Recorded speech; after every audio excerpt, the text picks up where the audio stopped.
about 1 million jobs were going to go unfilled because digital skills weren't good enough. So we went out and tried to train 1 million people in 2 years. We trained 1 million in a year. We've now trained, I think, 1.7 million people in Germany, 15 million across Europe. And what you find, actually, is in many cases, this is not like to be a brilliant coder. It's often basic digital skills, and it's a confidence issue that once people start to see what they can do with these tools, and they should be simple, they actually go on and get a new job, grow in their career, start a new business. So I think it's for all of us, and companies have an enormous role to play here. I think Chancellor Schulz earlier was saying, you know, in Africa, the private sector's got a big role to play. So I think companies, governments, communities working together to help people to get confident and equip themselves for the future is what we're going to need to do to achieve the sort of speed that you're talking about. But the point about speed of change is really important. And the issue of, in Northern England, with the looms being automated and the Luddites, and that creating rioting for decades, there are problems. And you say, well, that wouldn't happen now. Would it happen now? If you look at a place, and take the United States, for example, as the manufacturing was displaced, not by technology, but by wage arbitrage going outside of the US, and many people did lose their jobs, and and that has created a political issue in the States. And this will happen much, much faster. Jobs are going to change much, much faster. So that's a concern. The other thing that's just pointed out about the data, trusting the data, and this goes into the chat, all the large language models, is do you trust this or not? So one of the things I've been doing since ChatGPT came out is I asked it to do a biography of myself, and I ask everybody, if you are a public person, do it and see what comes back. It has come back so wrong. Most of it much better than I am. I do like the fact that I'm much taller in ChatGPT than I'm in real life. Please don't correct that one. But this is kind of scary that that's not right. And if people are relying on it, I know my son, I know he's relying on ChatGPT for his homework and for his essays and stuff. I just know, will they find out or not? These things are issues going a much broader thing when you're doing medical stuff or you're doing things that matter a lot more than my business, which is, I hope you get a good holiday. That's kind of scary. How are we going to set the rules to maintain that this is accurate and safe? Right. What I think, the way that we approach it at Salesforce is to build an ecosystem around Salesforce, which can be the same as well with AI. And we've measured how many jobs would be created within the next 5 years. It's over 8 million jobs worldwide just around the Salesforce technology. So imagine around all the other technologies that we can have, we're talking about tens of millions of jobs that could be created. So what we need to do is exactly what you say, ensure that we reskill the people and ensure that the solution that we use to reskill are addressable to more and more people instead of being highly technical. And this is where AI is going to help us, because it's going to do the scientists writing the program, and we're going to be able to use low code, and that is going to be able to democratize the jobs. So on the subject of democratization, we have a lot of, you're projecting jobs. A lot of people are trying to project what the impact on economies is going to be. There's one that Capital Economics put out recently saying that the countries that will benefit most are the United States, Singapore, the UK, Switzerland. I think we get where I'm going at. We talk about the power of democratization here. How do you make sure that it's not just another tool to further concentrate wealth in certain places? How do you see this? We need to work and take deliberate steps not to exacerbate the digital divide. And AI can do that if we do not focus on those of us from Africa and the global south, where we're already grappling with the problem of unemployment, youth unemployment. Now, if we do not have the digital infrastructure on which to reskill and upskill our young people with these new technologies, we're not part of the conversation at all. So for us, we still need to look at the basics. And I think that's where big tech can help us put in the digital infrastructure that we need to provide our young people with the skills that will enable them to be part of this unfolding revolution. Otherwise, we're staring at a problem or a crisis or a catastrophe waiting to happen. Like you're saying, you can train 1 million people in Germany, in America, in other parts of Europe. How are we going to do that in Ghana when people don't have access to the internet or don't have devices, or even if they do have access to the internet, they do not have the basic computer literacy to be able to engage. So we need to tackle this from all angles. Yes, we're not all developing at the same pace. So whatever measures we put in place to address the issue needs to focus on the least developed countries, the developing countries, and the developed countries as well, and craft solutions that meet all of that. Now, talking about your son and his homework, all of us in school, we studied differently. It's a challenge for all of us. And the one thing that we're also wondering about the impact it would have on even our socialization as human beings. How are we going to learn? Are we going to turn to ChatGPT to answer all our questions? Or are we going to think through and develop the solutions with our minds? Or are we going to use ChatGPT or the generative AI to assist us to think better, to develop solutions? I want to get to that subject. I would just think that I think we have an answer already in that when we see how much our digital world has changed the human brain already. The human brain is extremely plastic. Plasticity is very big, and we've already seen, you see many studies that show that the attention spans of people have dropped significantly because of the phones. If you look at a study done for London taxi drivers and their ability to memorize places before there was your product versus the product that now Think is. about what great things they can do with all that brain power now. Actually, it's fine because you never have to worry about it. It just changes. It's not saying it's bad or good, but it's going to change. But this goes back, you go back to the Greeks, and I don't know, someone can now look in ChatGPT. Was it Aristotle who said something about it was terrible, the idea that you had writing, because writing's going to ruin your memory? Please, somebody look that up. Was it Aristotle? I don't know. I don't know because I use ChatGPT all the time. My memory is gone. If I didn't have that, I would remember that. And that's an issue. So our memories are nowhere near what they were a couple thousand years ago because we have other ways to, I don't know if it's bad or good, it's just going to be different. But I want to come back to what you said about, the importance of what we do in Africa and in the countries of the future. And I think, you're absolutely right. The first thing is you need to give people access. And so the investment in giving people access is vital, and we know it changes lives. As soon as you get access to the internet, education, wealth, prosperity, opportunity, health, all increases. And so that's something we work closely with telcos and others on. Secondly, though, I think what you see is education is changing fundamentally. And do you need to be able to write long-form essays to prove that you could be a Victorian factory manager anymore? Now, that's a tough thing to say, right? But what are the skills we need in the future? Curiosity, creativity, critical thinking, to know where to go for something, to assess whether something's factful or not. And I think this is where I'm very excited about, when I go and spend time in Africa, we've got a research center in Ghana. We've got Africans building technology for Africans. People have $30 Android phones. And that changes lives, and that's a way of helping democratize access. But what if you had not just access to the world's information, but the intelligence that's possible here, health professionals, and so on. So I think there's a real opportunity. We must make sure we go together. This word together is really important here. Just when you put this power in the hands of young people in emerging markets, they're not starting from how do we regulate and stop this. They're starting from what are the possibilities of this technology to change my life for the better. And at risk of straying... I'd like to go on this. I think AI now and computer is a very different animal than when we talked about investing in a country. Earlier on with Chancellor Scholz, we talked about the fact that Siemens had built a railway in Egypt. So it requires a lot of investment, and there's one in Egypt, but there's maybe or maybe not the same in Ghana. With technology, anywhere in the world you have the same technology. This is what's amazing. Whether you're an SME in Germany, whether you're a kid in school in South Africa, or whether you're a large industrial conglomerate in Germany, you have the same tool.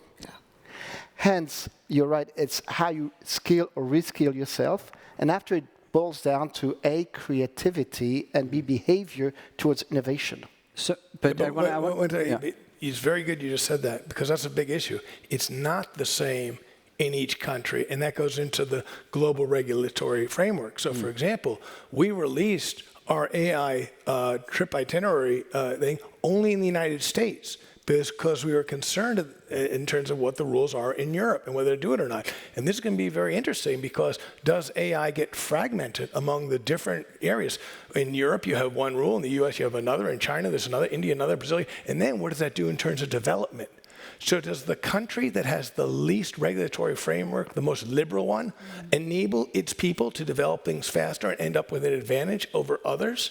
Is that a dangerous thing? And in the markets that have, where money flows, capital flows, and intelligence, people capital flows to the areas that have the most possibilities. Is that why a lot of the technology is flowing to the States, because it's less regulated? I don't know, but this is a concern.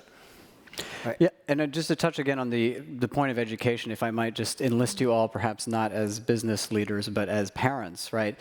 The function of education, as you were describing, is not solely, I don't think, to have sort of economic value in the future. There are other parts of this, right? Learning how to think and kind of rounding out as a human. But when you think about your kids and thinking about school, is something lost, or do we need to rethink kind of what the function of education is? And Denis, I'll start with you because I know you have a foundation on the subject. Right. I studied maths. At that time, I had to remember all the formulas, and I had to be pretty quick at numbers. My kids, they had a calculator. I can't relate. And they sat the same exams with that calculator. And in the calculator, they had all the formula.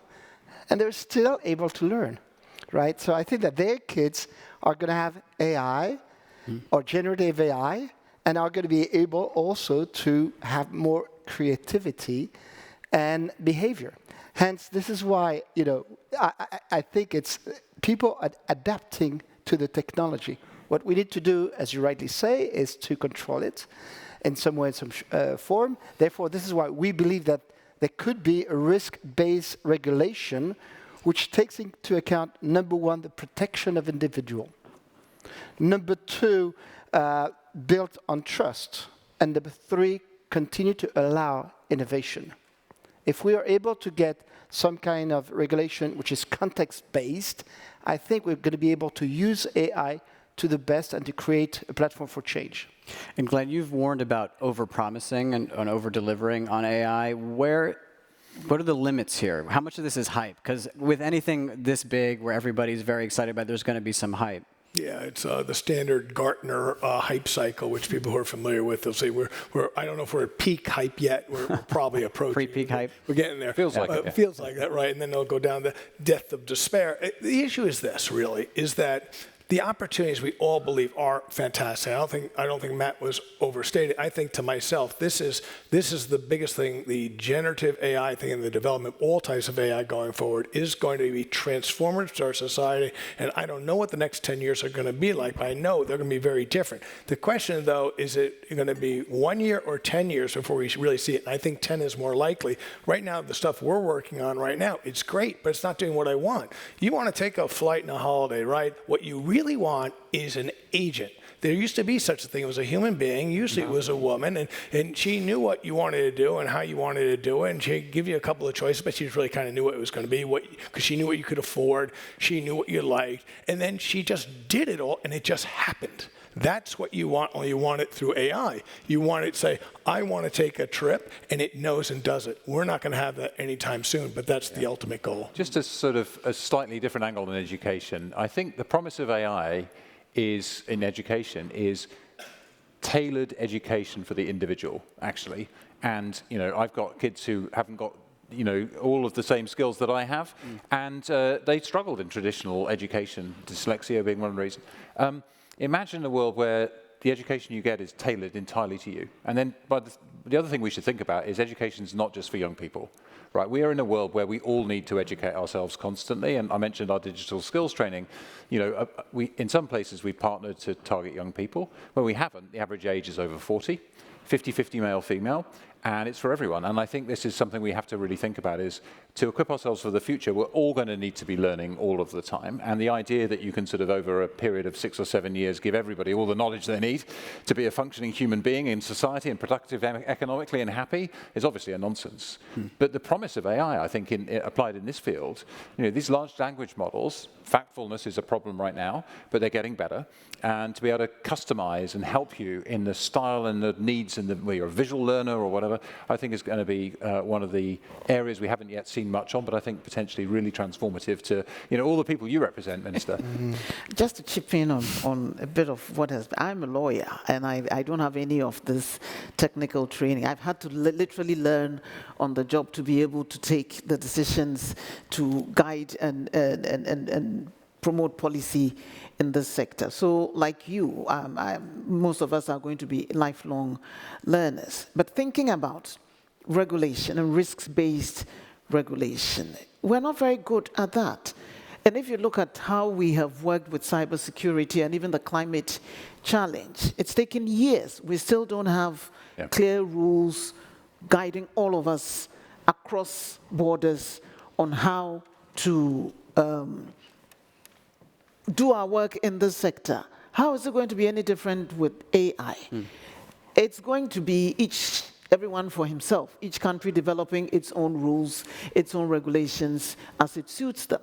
But is this what we want to do with such a useful but potentially disruptive, well, not potentially, actually disruptive technology like AI? I think not. So I think we do need to get to the point where we have a gathering of minds and a focusing of ideas to decide that, look, guys, we've muddled our way through all along and haven't suffered major shocks so far. But this has the potential of appending everything that we've known before. So let's have some kind of Geneva Convention guiding its use, universally applicable. Because the more things change, the more they stay the same. Whether you're in Europe or America or wherever, we all want the same things as human beings. We're all subject to the same risks. We do not have the capacity to address them at the same levels.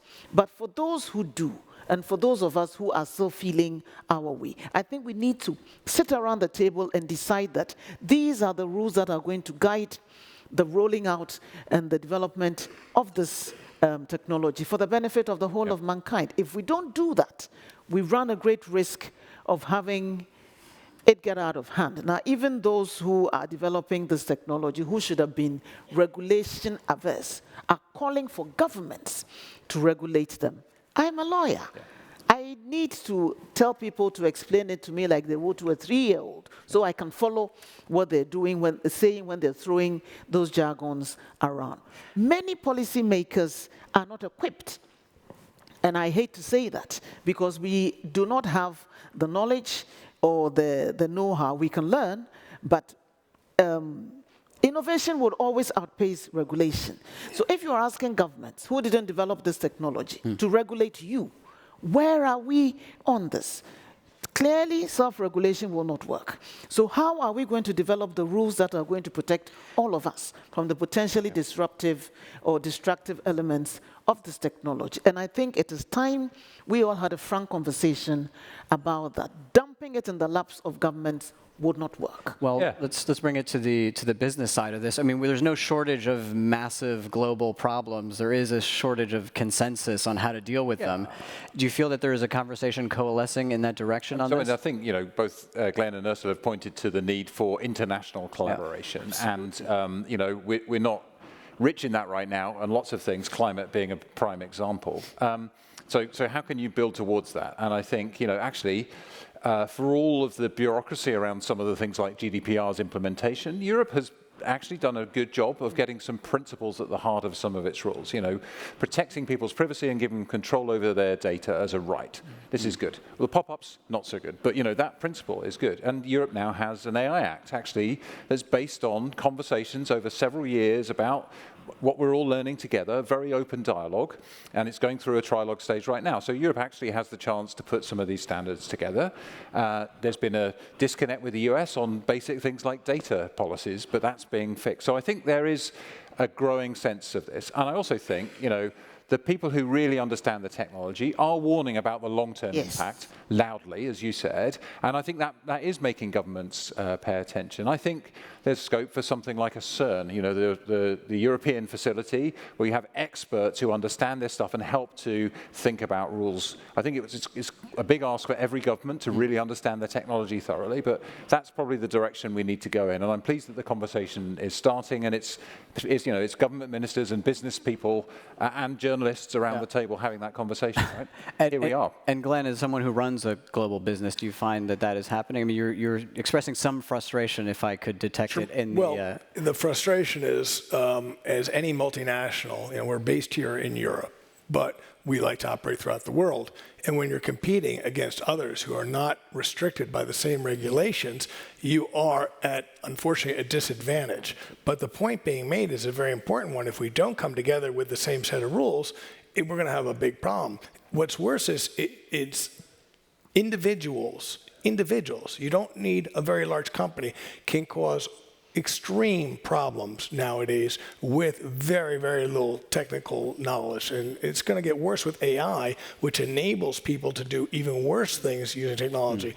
So, for example, the world came together in terms of atomic energy and issues about that, and there are rules about that. It's worked fairly well for, it's approaching 80 years or so, which is good. But the problem is that this isn't a nation-state issue that can do it. Individuals can do it. And then you combine it, and I don't want to be a doomsayer and stuff, but your point is there are a lot of risks out there with this technology. And you start getting to the genetic things that can be done in technology, DNA synthesizers and using AI to create DNA that you don't really want to be creating. I go into a whole bunch of horror stories. And the question is, though, how are we going to stop that? At the same time, we want all the good things. We want the tremendous benefits that are going to come and make all of our lives from everywhere in the world better. And I want one more question to Denis before opening it up to the audience.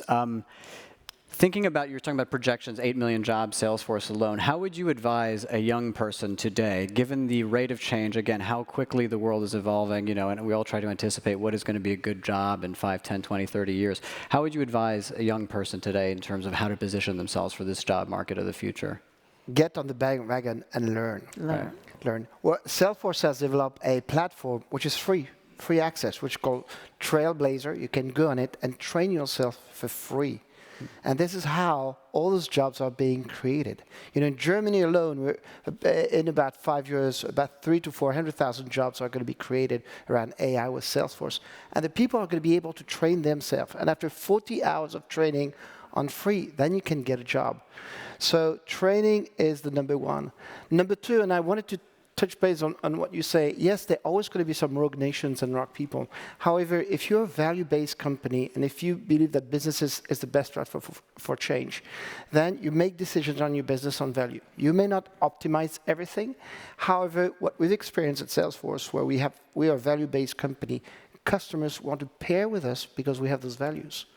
And they come to us and say, we want to be your partner because you hold on those values, trust being one, data cloud being another one. So, I think there's a decision that needs to be made, and value-based company will get the benefits. And so I think it's time now we can take a couple of questions from the audience. I'd like to invite the 2 students from the Young Voices program here, and we have the first here, so please.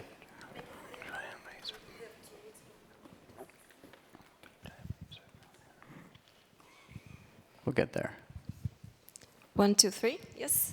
Thanks for the opportunity. My name is Margarita. I am a global MBA student from ESMT representing Young Voices, and I come from Kyiv, Ukraine. So earlier today I was joining the demo corner of Google, and I was particularly impressed by Google Flood Hub and Google Health. It's really great to witness AI for good in action.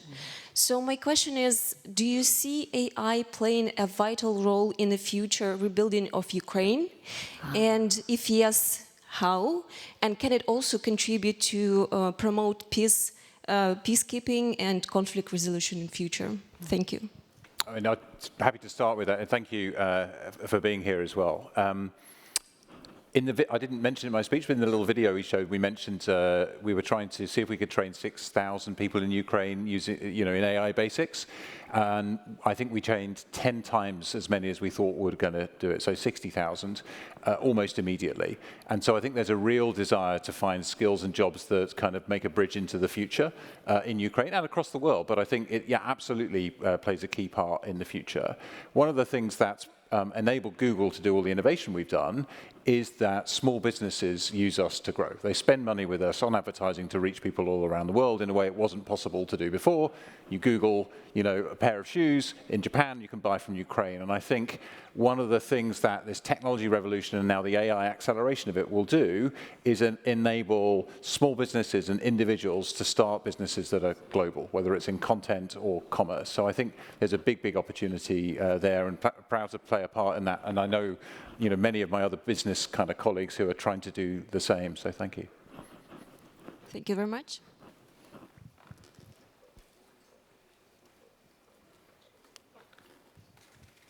Hi, hello, my name is Ignace.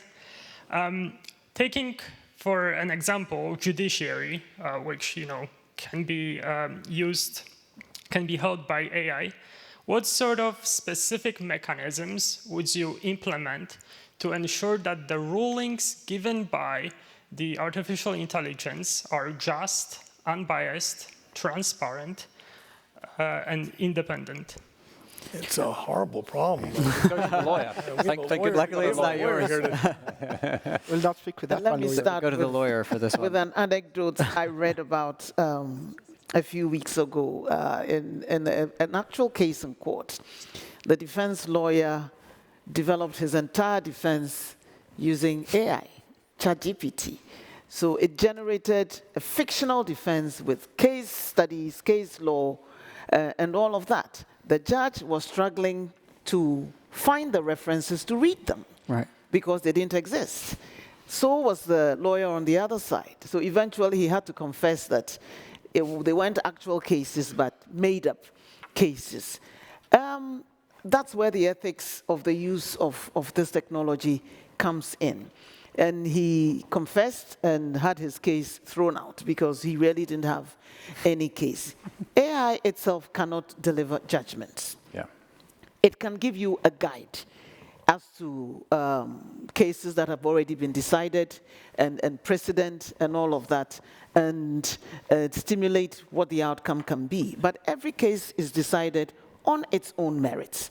So there may be variations in a particular case which would not make it amenable to the conclusion that the AI may be generating, but it would also identify all of that.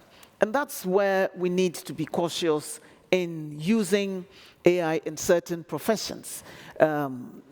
It's been estimated that it will put lawyers out of business because the more mundane things like conveyancing, drafting of contracts and documents and all of that, there's a set format for it, so it's easy to do. But when you're having to apply specific evidence to specific facts to arrive at decisions based on precedent and the laws in various countries, that's where the human element has to come in to utilize these tools to arrive at the decisions that will ultimately come out. But it's easy to track trends because you know that cases may be on all fours with certain facts, and so it's easy to predict how it's going to end up. Where there may be distinguishing factors, it may not be that easy to identify those using AI. It may, I don't know, because like I say, I'm a lawyer, so I don't understand how that And there are a couple things to bring in there, and I have a law degree of Harvard. I've never practiced, so you're more aware, but I am familiar with the case in the States where the person did make that up. But even if somebody didn't use it to make it up, the issue starts out with what are these large language models, and Matt could talk better about this, but think of it much more as a probability machine. It's not a reasoning machine, though some people claim there is reasoning. A lot of people, it's really just probabilities. So right away, you don't want to have your judgments done by probabilities. You want reason on that. Then go into the issue, what are these things trained on? Well, they're trained on us and our world and all the imperfections of the data that is coming into the web of all of us. And unfortunately, you end up reinforcements of biases, of discrimination, of all these things that actually that's what justice is supposed to correct instead of echoing and recreating. So you have to worry about that issue. The big point is this is so complex, we are so early in this stuff, to try and rely on any of these tools as a way to make incredibly important life determining things is a terrible idea until we really get a sense. And the other thing is, as we look at some of these regulatory frameworks, what people really want to know is how was the decision? How did the AI come up with the answer? And what most people I've spoken to, and I don't actually do any of this stuff, but most have said, you know, that's going to be a really difficult thing to explain. Yeah. And I think that's going to keep a lot of people nervous about how we should use or apply some of the AI for high-risk issues. Right. Yeah. So on that, and I join what Google did as well by talking about responsibility. I think companies that are in this that need to be responsible. We created an Office of Ethical and Compliance that reports directly to the CEO, and there are elements that cannot be used with our AI. For example, facial recognition. We decided that our AI would not be able to do it, or racial choices, or choices on diversity, on gender, or on religion. All of this is banned with the AI tools that we do. So that goes back to the responsibility of leaders who today are shaping the way AI is being used. Yeah. But sorry. I was just going to sort of add on just to what you were saying, Glenn. Where are we with the generation of these large language models today? They're general, and they're coming up with things that seem persuasive. Sometimes they're factual, sometimes they're not. The model we use to power Bard, which is our sort of chatbot experiment, is called Pathways Language Model, and PALM. And we've got a version of it called MedPalm, which has passed medical exams. That doesn't mean to say it's a substitute for a doctor. It means it's got good at passing medical exams. So that's where we are, and I think we'll see, professionally, trained versions of models for expert areas that can be helpful. I'd say the last person you'd want to substitute in the human society would be a judge, right? Actually, these technologies should allow judges and juries to be better informed over time. But we're at the early stages. I think you'll see specialized models in different industry areas that help industry professionals, just like my breast cancer screening example. They help the people who are there to do their jobs better, more productively, with better outcomes. That's the hope. Hello, everyone. Thank you so much for sharing with us from your experience. My name is Bădălina Băuroș, and I'm the co-founder of a non-profit organization working in education. I'm also an MBA student here at ESMT and one of the young voices. So we heard a lot from your conversations between this divide between the developed and developing world, and also a lot about education. And the school system comes to my mind because a lot of the initiatives that we have seen here, they're like training the job force for the future jobs. But many of these initiatives are not very well integrated what's happening in the school system. So my question is, how do you see envisioning integrating the AI technology with what's happening in education, and starting early on with the young students and not later on when they're already ready for the job market? Thank you. Maybe I'd like to answer on that one is what it is that we are doing for schools. Salesforce, we decided to give all schools and NGOs our products for free. And this is part of what we call a 1-1-1 program. So we give 1% of our equity, but a lot of other people do it as well. We give 1% of our products, and usually those are schools and NGOs that take it, and they get it for free. And after it's 1% of our time, what we try to do, we ask everybody in the company to spend about 1 hour per week with an NGO. And that model has proven to really help educate, because what people do on their free time, usually they go to schools that they've given product to and have those schools use the tool that we provide. So as our tool will have AI, I think that's going to be one way that we're going to be able to help the schools use AI for them to develop their education model and have the students understand what AI is here for them. Good evening. My name is Khotso Mokhele from South Africa. I'm chairman of a listed company, African Explosives and Chemical Industries, and an unlisted company which is in the forestry and fruit business. For you to understand my question, I need to tell you a little bit more about myself. I have a PhD in microbiology. I was a university academic in South Africa. And then for 14 years, I was the head of the National Research Foundation of South Africa. That's important for you to understand what I'm now going to say. I attended a session earlier this morning on AI, and the moderator at the beginning of the session asked, how many people are afraid of AI? And I raised my hand. Why did I raise my hand? Because I think that the African problem, which is very difficult now, if not desperate in some places, is just about to become much, much worse because of AI. If you consider, and I'm relying on the fact that we're using Chatham House rules in here, so I'm going to speak it plain. If you consider some of the challenges that Africa is confronted with, governance challenges, coup d'etats have returned to the continent, civil wars are returning to the continent. If you consider the fact that we still have basic schooling challenges to overcome, if you consider the fact that for the majority of Africans, mobile telephony is still at best 2G. Smartphone penetration has not happened in most African countries. When you ask the question, Mr. Moderator, that one thing that scares you is speed with which this is developing, and Matt gives you the answer that he gave you, that 1 million people were trained in a year, and the mobility of this training, I want you to tell me why the African problem is not just about to become much, much worse than it is. Africa is going to be left behind except in politically correct speak. In forums like this, we'll speak politically correctly and say it's going to be accessible to everybody in Africa.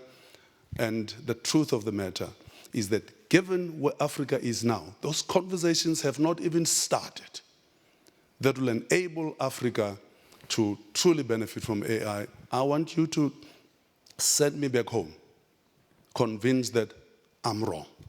Thank you very much.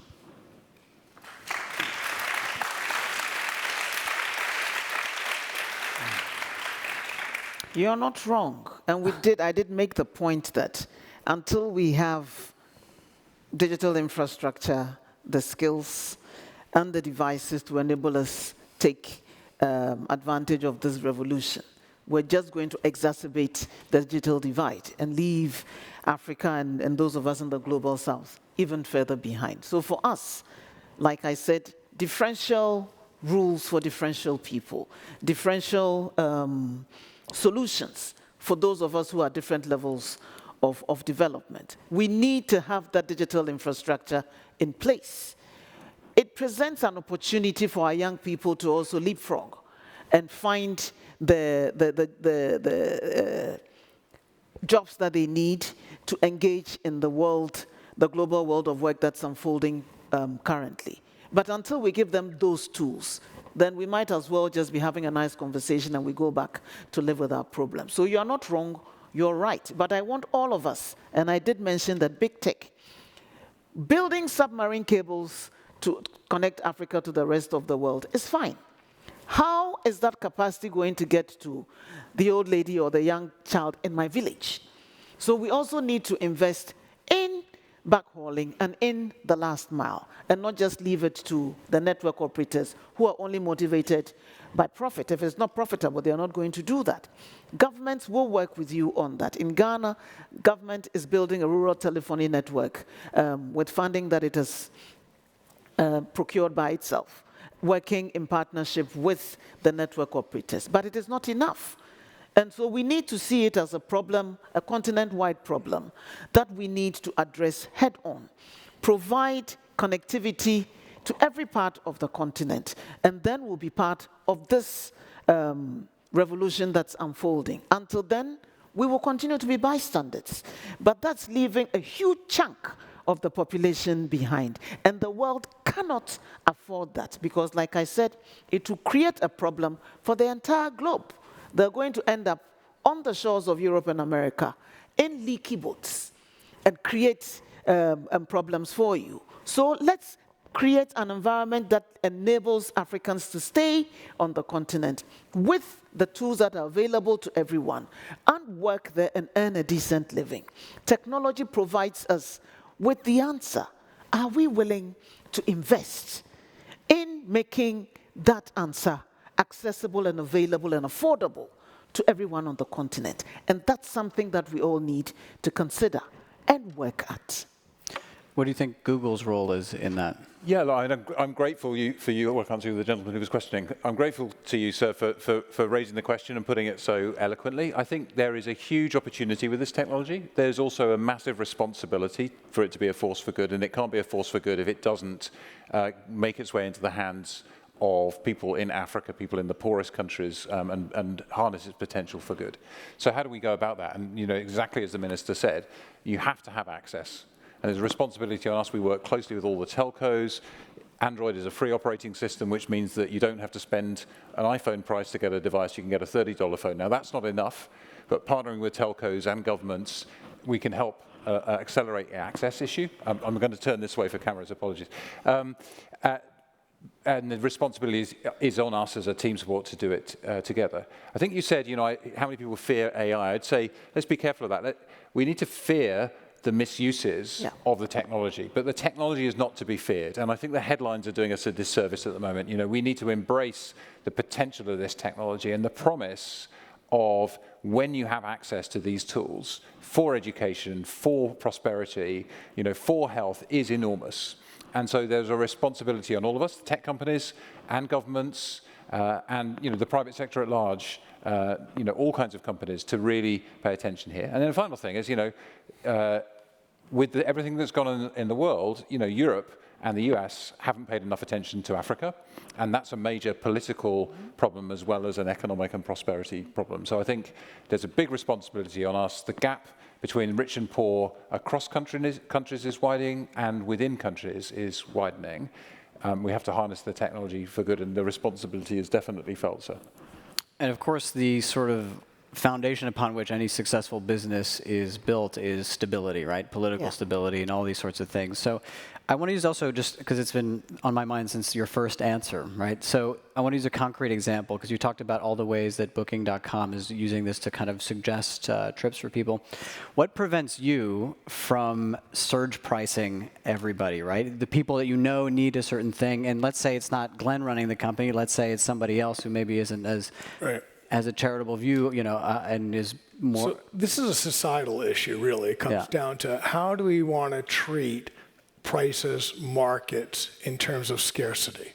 And it's not just travel, but we'll use travel as an example. So we all know prices go up when it's high season, or if there's a big football event happening in the city, or I hear in Paris there's the Olympics coming or something. I hear something like that. There's rugby today. Yeah, rugby, right? Exactly. And prices go up. Now, prices are a great way price discovery is a great way to balance supply and demand. But the question then goes, well, that means that rich people can have it and poor people can't. So how do we as a society want to do it? What sort of things do we say? Well, food, okay, we can't have people not eating, so we have to deal with that one. But is something like travel something that you should treat differently? For example, there's a problem of supply in Venice, of just Venice itself supply. There's a problem. Right. And that's over-tourism, causing all the ecological problems and making life very unpleasant for people who live in Venice, et cetera. And the Venetians trying to come up with what is our plan? How are we going to do it? They decided that they should put a tax to visit Venice. It's a very small tax. I don't think it's going to do anything really deferring people to go to Venice, but that's an idea. Botswana, for a very long time, in its travel things, they decided that they're going to make it very expensive to come visit Botswana. So they have a limited number of people who go to Botswana because it's really expensive, but it's a great experience if you can afford it, because there are not 10,000 other jeeps around the one lion that's hanging out. That's one way to do it. But these are the things that we have to come up with. Should it be lotteries or not? This is a societal issue that no individual corporation can decide on their own. My job as CEO is to try and balance as much as I can all the different stakeholders. But me doing that is not going to cure the societal issue that we just talked about. And we need the other stakeholders. And at the end of the day, in democratic societies, the government is created by the people, and they choose how they want to do it. And I think that's the right way to do it. I don't make the rules, the governments do. I just follow them. And Matt, who do you feel is doing a good job of setting out these rules? You mentioned Europe. Do you think that is kind of the gold standard so far, or is there another kind of set of rules that are emerging? I mean, I think lots of leaders are engaging in the topics right now, and I think, you know, as I said, the search interest in generative AI 3 times up year on year. You know, everybody's talking about it. So I think those conversations are happening, which is good. I do think the EU actually is ahead of the game because it's been working for some years on this topic. But I think it's going to be, as the minister kind of referenced, you know, technology is going to be changing very fast. So what we need to have is clear laws that define the accountabilities and responsibilities of the different players, including tech. But then I think what I've seen in, you know, in the field of disinformation, right? So this is something which is going to come more and more to the fore with generative AI. We've already seen it in social media big time. How do you deal with that problem? What we saw working with the EU is that the combination of platform responsibilities in law and then codes of practice written together. You know, I sit in a room with the home security ministers of every member state and Europol and experts in counterterrorism and other industry colleagues, and we work on codes of practice. We share technology to help each other identify and address some of these problems, and we've managed to significantly reduce some of the kind of concerning violent extremism content on platforms like YouTube. So I think, you know, it's a story that gives you an example. You need a combination of clear laws on responsibility, codes of practice that can evolve over time, and then tools and collaboration between policymakers, businesses, and communities. And that's, I found, a very inspiring example of when you get people in a room to come together, you can actually harness this stuff for good.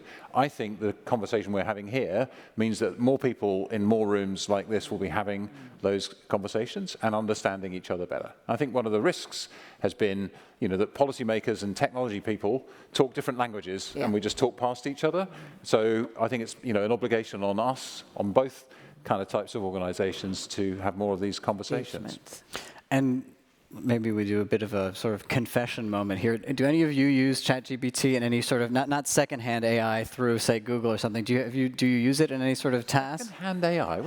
Well, in the sense that it's sort of built into everything around us. Do you directly use it to sort of write anything? Besides checking every day on my biography. Right, of course. Yeah. That one, yeah. No, I do use it. I do use it for to start emails. I look at it in a way to summarize things. And then many times it's something that is not important enough that if it gets it wrong, I'm not too concerned about it. I also use, you know, bars, you make a bet, and then, you know, it's a quick way to find out it. When I leave, I will use it to find out whether or not Aristotle was the person about memory and writing and all that. But I just don't trust it enough yet to really depend on it. But it will be there. And of course, we'll get the new Palm that you have coming out, and then we'll be able to rely on it. The models will get better, and the factfulness will increase. Right. I'm genuinely curious about this, and you asked the question. Microphone. Thanks. My name is David Marsh. I'm from England, the land of the bard, and therefore I should ask this question, because when I have just experimented with these chat machines, they appear to be incredibly banal, and they seem to come up with a whole string of cliches. Now, is that just because you are holding back, you know, the real essence? You've got something far more clever that you're just not giving to the average man or woman in the street, or is it because it is just at a very low state of infancy at the moment? Have you got something really clever behind it all? Because at the moment it just is a whole string of cliches, which it could be just, you know, you're deliberately trying to pull the wool over our eyes, but I'd like to know the answer to that. So you gave me the cue. I can't speak for ChatGPT, but certainly where we are on the journey, I think, is these large language models have become better at simulating conversation faster than people thought, and some of the technical advances behind that suggest real promise. There's a Pareto curve between sort of factfulness and creativity. You can sort of dial up or down in these things. So you can say, I want it to be more factful. It's quite boring. You want it to be more creative. It's entertaining but bullshitty, right? So, you know, there are some dials you can sort of do there. What we've chosen to do at Google is be very careful and say we're not going to build this into search, because people generally trust search until we've got ways of harnessing it that actually enhance it. And so we're doing experiments and testing and finding our way. And I think that's what you'll find, whether it's medically tuned versions of these things or legally tuned versions of these things, how it shows up elsewhere. back to your kind of earlier question, I find the most useful stuff is not the chatbot, but where it's built into Google Docs. So I'm opening a document, I've got to write something, and I want a first draft, and I find that incredibly useful. So I think about it as becoming a smart assistant that shows up in places that are actually useful to have that sort of intelligence. I think that's the direction of travel. And there's obvious productivity increases already. We have developers who are using it to help them code faster. Yeah.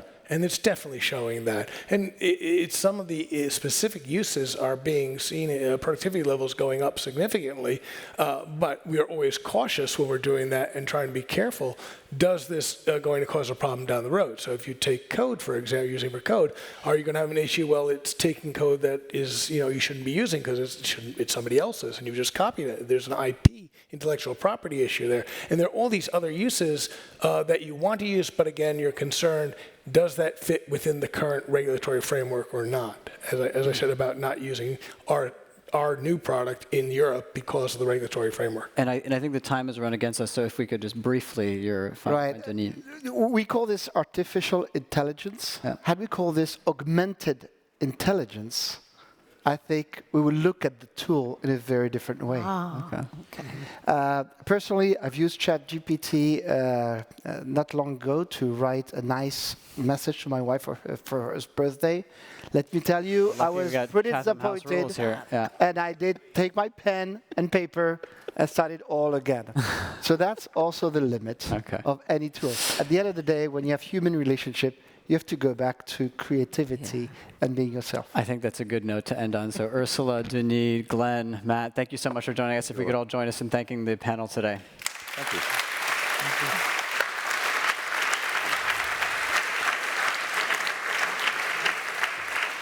Thanks, Oliver. Thank you very much. Thanks so much.